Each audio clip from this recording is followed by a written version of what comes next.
teman-teman semua, hari ini saya akan berbagi sharing tentang bagaimana caranya untuk menentukan kelulusan pada penilaian OSJ.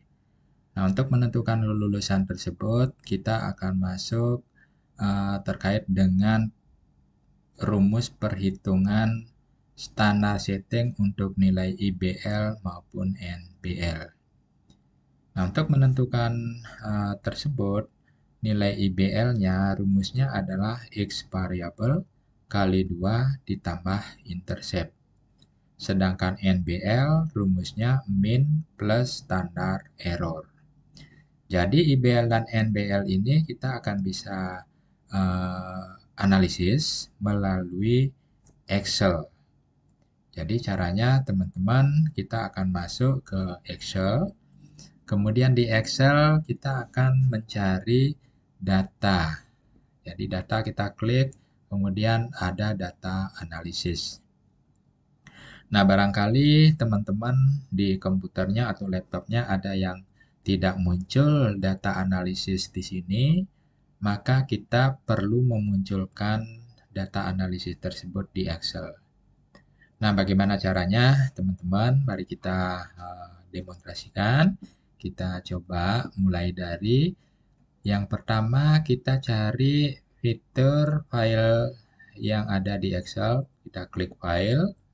Kemudian kita cari more. Jadi di bawah ini more-nya, karena option-nya nggak muncul, maka kita klik more, maka ada option. Bagi yang teman-teman langsung muncul ada option-nya, silakan langsung klik option.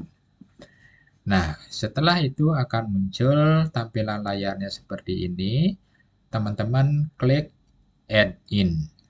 Setelah itu di sini akan ada banyak fitur. Maka kita klik analisis tool pack-nya. Kalau sudah kita klik, kita go. Kemudian akan muncul ini. Kita centang analisis tool pack-nya ini, kita centang, jangan dihilangkan ya teman-teman ya, kita centang, baru kita klik OK. Maka otomatis ketika kita mencari di Excel, data akan muncul analisis ini. Disinilah nanti kita akan menganalisis terkait dengan mencari IBL melalui regression, kemudian mencari NBL melalui deskriptif. Itu ya, teman-teman. Nah, yang pertama untuk bisa mencari nilai-nilai tersebut, kita harus memiliki nilai daripada peserta uji OSJ tersebut. Nilai itu tentu kita dapat dari penilaian masing-masing penguji, baik itu dari station 1, 2, 3, dan seterusnya sampai station 10. Ya. Nah, tentu di nilai penguji itu ada nilai actual mark, ada nilai global perform. Jadi nilai actual mark sama global perform. Dua nilai inilah yang didapat dari penguji. Nah, barangkali teman-teman kita akan coba untuk bisa melihat dari mana kita bisa mendapatkan nilai tersebut. Nah, jadi teman-teman penguji itu ketika menguji, mereka akan menilai mahasiswa dengan rubrik. Jadi rubrik ini kita lihat ada bobotnya. Kalau misalnya di station tersebut ada 4 perintah yang harus dilakukan oleh mahasiswa, misalnya melakukan pengkajian, membuat diagnosa, melakukan implementasi, dan perilaku proporsional, maka itu akan diberikan bobot masing-masing. Ya, jadi bobot inilah yang nanti akan dikalikan oleh penguji dengan berapa skor yang didapat dari penampilan mahasiswa. Jadi kalau misalnya penguji melihat bahwa pengkajian anak itu misalnya lengkap, ya. Nah, jadi kalau misalnya lengkap, penguji memberikan nilai 3. Jadi 3 ini dikalikan bobotnya 2, 3 kali 2, 6. Begitu juga misalnya diagnosa, oh ternyata mahasiswa itu hanya bisa menyebutkan masalah sama tanda gejalanya, tapi etiologinya salah gitu misalnya. Oh, diberikan oleh penguji skornya di sini 2, berarti 2 kali 2, 4. Begitu juga implementasi. Ternyata 2 juga dikasih, 2 kali 4, 8. Perilaku profesionalnya misalnya 3, 3 kali 2, 6. Jadi skor keseluruhan yang didapat ini itu dijumlah, maka itu adalah nilai aktual marknya. Misalnya di sini jumlahnya 28 kah, 27 kah, atau 30. Jadi 30 adalah nilai maksimalnya. Jadi itu yang nanti oleh penguji dipindah ke sini. Itu ya, teman-teman ya.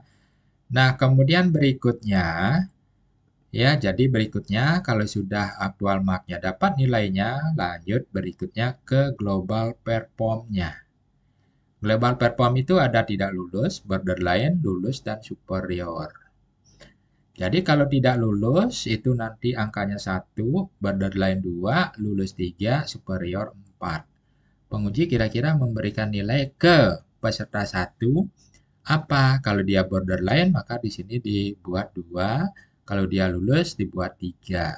Sehingga itu nanti semua akan dipindah ke nilai global perform ini. Jadi kalau sudah dua nilai ini kita dapatkan, maka nilai aktual mark itu sebelumnya harus kita rubah ke dalam persentase. Jadi tidak boleh langsung nilai aktual marknya ini, tapi rubah ke persentase. Jadi caranya adalah, jadi misalnya nilai yang didapat dibagi 30 dikali 100. Jadi ini nilainya. Ya, jadi nilai yang didapat bagi nilai tertinggi adalah 30 dikalikan 100. Ya, sehingga dapat nilai ini. Itu semua dilakukan dari peserta uji 1 sampai peserta uji yang ke-11. Nah, kenapa itu dibagi 30? Jadi asalnya dia ke sini. Ya, nilainya ini kan totalnya dia 30 maksimalnya. Berapapun didapat dibagi 30 kali 100. Itu ya, teman-teman semua ya. Nah, kalau sudah, maka selanjutnya kita mencari nilai IBL-nya. Berapa IBL dari stasiun 1 ini? Caranya bagaimana? Kita masuk ke data analisis. Caranya untuk mencari X variable tambah intercept ini. Jadi kita masuk ke data analisis, kita klik data analisis, kemudian kita cari regression. Jadi kita scroll ke bawah, kemudian klik regression, oke. Jadi akan muncul ini kosong dulu, biasanya dia akan kosong ya kalau kita pertama kali bekerja. Nah, jadi kita akan inputkan nilai Y-nya sama nilai X-nya. Nilai Y yang pertama kita cari itu adalah nilai aktual mark dalam bentuk persentase. Kalau sudah, kita enter. Kemudian nilai X-nya kita masukkan nilai global perform-nya dari peserta 1 sampai peserta 11. Kemudian enter. Kemudian di sini kita cari centang confidence level-nya. Jadi confidence level-nya dia 95%. Kemudian output-nya kita mau taruh di mana hasilnya ini? Mau di sheet baru. Kalau sheet baru kita centang ini. Ya, kalau misalnya kita sheet baru, ini sheet-nya banyak sekali. Jadi kita akan menyusahkan. Jadi kalau saya seringnya menggunakan output ring ini ya untuk memudahkan di mana saya mau naruhnya. Nah, jadi kalau sudah output ring itu kita tentukan. Kemudian kita klik yang ini ya, jadi kita klik panahnya lagi, kemudian kita taruh range-nya itu di mana. Ini bisa dirubah kemana-mana aja gitu ya, teman-teman ya. Jadi saya mau naruhnya inilah di sini biar dekat-dekat mudah melihat. Kalau sudah enter ya. Nah, kalau sudah semua kita masukkan sesuai, maka lanjut oke ya. Nah, barangkali ini masih ada oke karena tertimpa tadi dia tidak muncul. Nah, sekarang sudah muncul dia Jadi nilai ini adalah X variabel, ini adalah nilai intercept-nya, ini nilainya. Ya, teman-teman ya. Nah, jadi nilai IBL ini, jadi rumusnya tadi apa teman-teman? X variabel kali 2 plus intercept. Ya, jadi itu kita ingat. Jadi di sini kita mau taruh sama dengan X variabelnya berapa teman-teman? Nah, ini 10,67 ini. Ya, kalau sudah kita klik, jadi X variabel kali. Ya, jadi kali 2. Terus ditambah intercept. Berapa interceptnya? Nah, ini 69,33 itu interceptnya. Jadi kalau sudah tinggal kita enter. Maka ini adalah nilai IBL untuk peserta di stasiun 1. Ya, teman-teman. Nah, begitu juga di stasiun 2. Ya, teman-teman. Nah, barangkali ini saya coba hapus saja dulu ya, teman-teman ya. Nah, sehingga ini kan nilainya 0 tadi. Kita akan coba ulang lagi cari. Ya, seperti stasiun 1 tadi. Ya. Nah, caranya masuk ke data analisis, masuk ke regression, oke.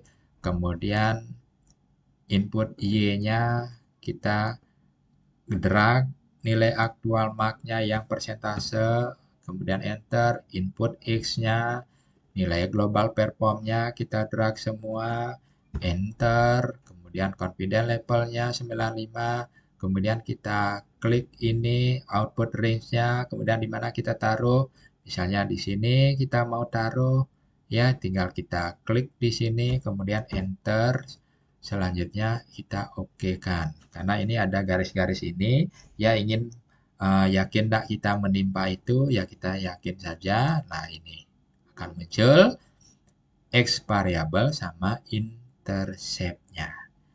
Jadi sama tadi ya teman-teman rumusnya, jangan lupa di sini X variabel kali 2 plus intercept.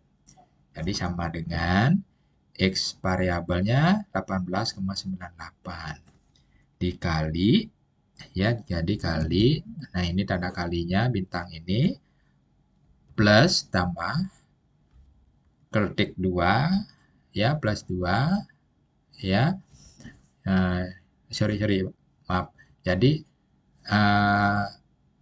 ini X variabel kali 2 itu ya, plus intercept tambah intercept 25,79. Jadi ingat ya, jadi X variabel kali 2 plus intercept, enter, jadi 63,77. Jadi semuanya itu kita berlakukan untuk stasiun 3, 4, 5, 6. Kebetulan saya sudah hitung sebelumnya teman-teman ya. Untuk mempercepat, jadi semua saya sudah dapatkan IBL-nya sampai stasiun 10. Nah, berikutnya kita mencari nilai NBL. Jadi ini sebenarnya saya sudah hitung tadi teman-teman ya. Jadi kita coba hitung ulang dan untuk melihat caranya. Ini saya hapus dulu 6938 ini nilai EBL kita hapus. Kemudian nilai yang ini juga saya hapus semua. Untuk saya tunjukkan ke teman-teman bagaimana caranya menentukan NBL. Jadi untuk menentukan NBL rumusnya ingat lagi teman-teman, min plus standar error. Bagaimana caranya mencari min? Bagaimana caranya mencari standar error? Jadi kita masuk ke Excel, data analisis. Nah, tadi IBL dengan regression, sekarang NBL dengan descriptive statistik. Oke, itu ya. Jadi input range-nya, nilai range-nya berapa? Nah, ini dia nilai IBL-nya semua. Ya, nilai IBL-nya yang tadi di stasiun 1, 2, 3, 4 kita pindah semua ke sini teman-teman ya. Jadi biar bisa kita range-nya ini kita inputkan menjadi 1. Jadi itu kita enter. Kemudian output range-nya kita mau letakkan di mana gitu. Seperti tadi saya letakkan dia di sini. Ya, jadi enter. Kemudian summary statistik kita centang. Confidence level kita centang. Nah, jadi kalau sudah semua kita lakukan di sini, di deskriptifnya lanjut oke. maka ini akan muncul nilai analisis deskriptif IBL-nya ini. Barangkali saya tadi kelewatan menjelaskan teman-teman nilai IBL ini ya teman-teman. Misalnya di sini kan IBL saya contohkan paling dekat niki. Ini ya, jadi 57,25. Jadi di sini nilainya 57,25. Ini yang kita copy, ini yang kita pindah ke sini. Ya, jadi caranya barangkali teman-teman ini bisa copy Ctrl C biasa atau copy, kemudian taruh di sini, kemudian Ctrl pastenya yang angka tanpa harus ada rumus ikut 57,25. Atau teman-teman bisa di sini klik sama dengan tinggal teman-teman ke angka 10, station 10 ini, kemudian cari yang mana IBL-nya, tinggal enter. Maka dia akan muncul juga angka yang sama. Manapun yang teman-teman lakukan, tergantung teman-teman mudahnya yang mana. Gitu ya. Nah, kalau kita sudah mendapatkan analisis deskriptifnya, maka selanjutnya kita menentukan angka NBL-nya. Jadi NBL tadi apa rumusnya teman-teman? Min tambah standar error. Nah, jadi kita rumus sama dengan minnya 64,52 ditambah standar errornya 4,85. Kalau sudah enter, maka ini adalah nilai NBL daripada seluruh peserta di rotasi ini. Ya, jadi di station 1 sampai station yang terisi 10 ini, ya itu sudah terisi semua. Karena 10 ini di 10 karena station yang di sini itu hanya ada 9 karena 5 itu tidak ada, 5 itu istirahat ya karena 9 saja yang aktif. Jadi nilai NBL ini kita akan pindahkan, kita akan rekapitulasi nilai seluruh mahasiswa. Misalnya peserta 1, station 1 nilainya dapat berapa, station 2 berapa, 3 berapa, 4 berapa, seterusnya itu kita taruh di sini, di rekapannya ini. Ya. Nah, misalnya yang termudah kita ambil misalnya yang 10, teman-teman ya. Nah, ini yang kita copy. Ini yang kita copy, kemudian kita pindah ke station 10 ini. Ya. Jadi pastenya dengan angka, nah ini dia. Jadi 9 juga gitu, kita copy yang 9-nya ini ya. Kemudian 8 juga begitu. Ya. Nah, jadi semua kalau sudah kita copy ya, jadi kita tentukan rata-ratanya, teman-teman ya. Rata-rata. Ini kita jumlah semua dibagi 9 karena ada 9 station yang aktif. Ya, jadi caranya ya teman-teman ya.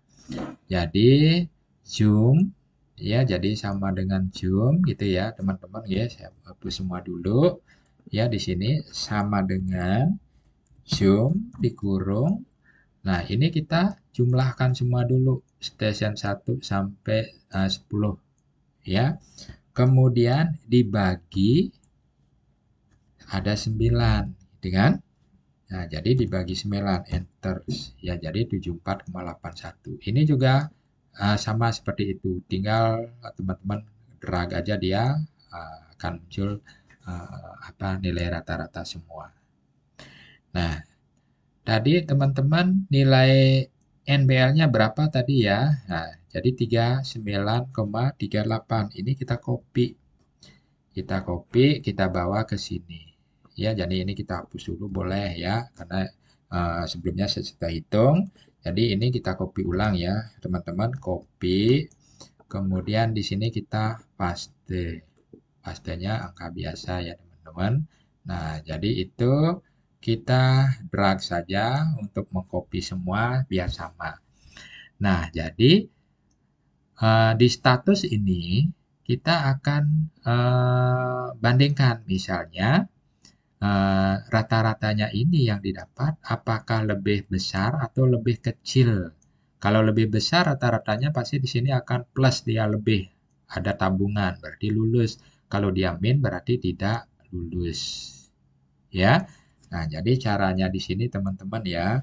sama dengan, jadi yang rata-rata ini dikurangi nilai NBL. Nah, jadi dia ini nilainya semua. Ya, rumus ini bisa kita drag ya sehingga akan dapat nilai ini. Ya, jadi teman-teman begitu. Nah, untuk menentukan kelulusan ini bisa teman-teman lihat aja di sini nilainya plus atau min. Kalau misalnya mahasiswanya banyak kan sakit mata kita melihat ya kadang-kadang error sehingga kita bisa rumus aja ini dengan rumus if jadi jika dan maka itu ya. Misalnya di sini kan teman-teman jadi if misalnya nilai O3-nya ini lebih besar daripada 0, maka dikatakan lulus. Kalaupun sebaliknya, jika lebih kecil daripada 0 tidak lulus. Jadi tinggal rumus itu saja teman-teman. Kalau sudah, maka akan ketemu mana yang lulus, mana yang tidak lulus. Dari hasil perhitungan NBL ini, maka mahasiswa yang kedua ini bisa dinyatakan tidak lulus di rotasi yang diujikan ini. Ya. Nah, barangkali seperti itu ya teman-teman caranya untuk menentukan kelulusan mahasiswa pada penilaian OSJ. Mudah-mudahan bermanfaat bagi teman-teman semua. Terima kasih atas perhatiannya.